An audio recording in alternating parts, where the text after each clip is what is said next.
Alright, what's going on guys, Rising here, and today I'm bringing you guys a little tip and trick video on how to improve your aim within Black Ops 3. Not only is this going to give you guys a little guide on how to improve your aim at Black Ops 3, but you can kind of take these tips and move them over to other Call of Duties to help improve your aim in the other Call of Duty, say Advanced Warfare, or if any of you guys are still playing Ghost. This is going to help you guys step your game up to the next level and hopefully get you guys on the track of becoming a professional Call of Duty player, as some people would like to become. But it's only a select few that actually end up becoming a professional player. But this is going to help you guys step your game up to the next level. If you guys could drop a like on the video, I would greatly appreciate that. Helps to get the video a little bit more exposure and helps the channel grow. And if you guys are new, make sure to subscribe. Definitely means a lot to me. Let's go ahead and hop right into these tips that I can give you guys to improve your aim within Black Ops 3. So the number one thing that I guess people ask about is, what is my sensitivity? What sensitivity do I play on? What is like the best recommended sensitivity? And I don't think there's really a set best recommended sensitivity, because a lot of these sniping people, they play on like a 14 or like a 20, whatever the highest is within that game. I think it's 14 within Black Ops 3. So you know, they play on a 14.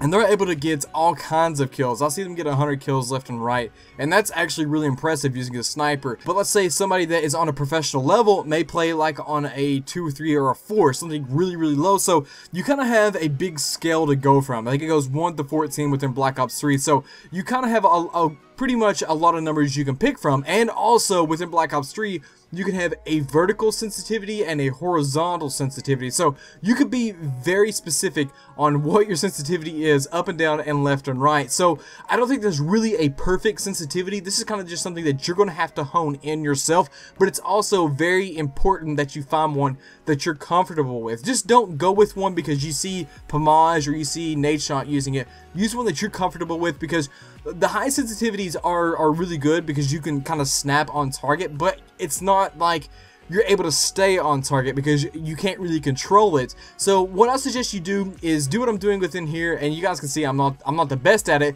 is do a 360 and see if you can stop on the exact same point you started from. So as you guys can see, I'm doing it in a lower sensitivity, and I'm still not the best at it, so I could probably use some work. I haven't played that much, so I am kind of rusty, and you guys can see that I'm doing it at a higher sensitivity, and it's just nowhere near where I start. So I definitely can't play at a high sensitivity, but I'm more along the lines of like a medium. I think I'm like at a 5 right here, and that's pretty much where I'm comfortable at. I feel like Black Ops 3 isn't as fast-paced as a game as Advanced Warfare is, so I think you can kind of lower the sensitivity and try to be more precise with your aim, because Black Ops 3 I don't think is as fast-paced. It is pretty fast-paced, but I don't think it's as fast-paced as Advanced Warfare is. And anyway, stock is also, I think, nerfed within this game, so I think you can be kind of more specific and kind of hone in your sensitivity. But that's pretty much all I have to say about the sensitivity. The other thing that I can give you guys is buy a pair of Control Freaks. I know that that's kind of not really a tip that you can do, but it's a gaming gear that you can buy. It goes on your thumbsticks.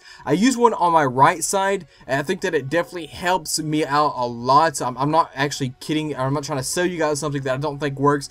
I think Control Freaks actually work. I use the CQC on the PS4, and I use them on the Xbox One also, and I definitely think that they work. I wouldn't tell you guys that you guys should run out there and get one. I don't think it's a must, but I definitely think that it's going to help you guys out, and it's the best thing that you can buy for your money, because a headset's going to cost you like $150, maybe $200 if you go for an Astros, and I think a pair of Control Freaks is like $9, so it's not too bad. And I think they have like free shipping deals. Like they'll probably have a free shipping deal going on right now, or like whenever Black Ops 3 drops, or they'll have like a special deal or something going on whenever Black Ops 3 drops. You might be able to get like 3 pairs for like 20 bucks or something, so definitely be on the lookout for that. But I definitely think that Control Freak is definitely a good suggestion if you guys want to try to improve your aim and become a better player. So the next thing I'm going to tell you guys actually helped me out a lot within Ghost and AW. If you guys can go into a private match, and this is going to be along the lines of whenever the game is actually released, because there's not a private match right now. So whenever the game's released, you guys can go into a private match and set the health down to minimum and radar always on, and get a pistol or some type of single shot weapon so that you can't really spam it. I wouldn't get like a sniper rifle, but like a single shot, like what is the one? The Shiva, I think, is a single shot, or like some type of pistol, not a fully automatic or a 3-round burst, a semi-automatic pistol, and try to get one-shot kills as much as you can. Don't try to spam the trigger, but try to line your shot up and try to kill them in one shot, if that makes any sense. Don't try to spam them as much as you can. And also, don't use stock with an AR. If you can, use an AR, but if you can't, then try to use a pistol.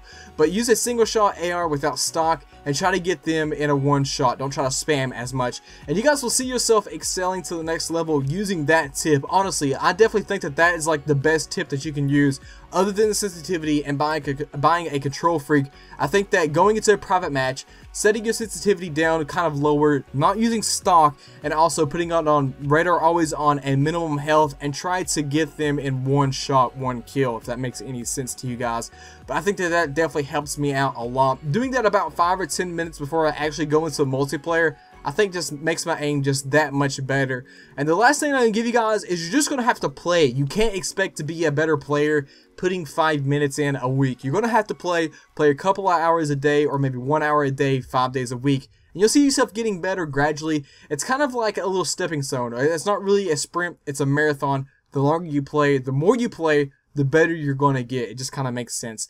But hope you guys can take these tips and excel your games to the next level. Let me know your thoughts and opinions. If you guys have any other suggestions on some tips to improve your aim, let the other people know in the comment section. And maybe you guys know something that I don't, and I can improve my aim myself. I'm not the best player, but I feel like I can hold my own against some decent players. I wouldn't say the best in the world, but some decent players. I feel like I can hold my own. Hope you guys did enjoy the video. It's been a pleasure talking to you guys, and until next time, it's Rising out. Peace.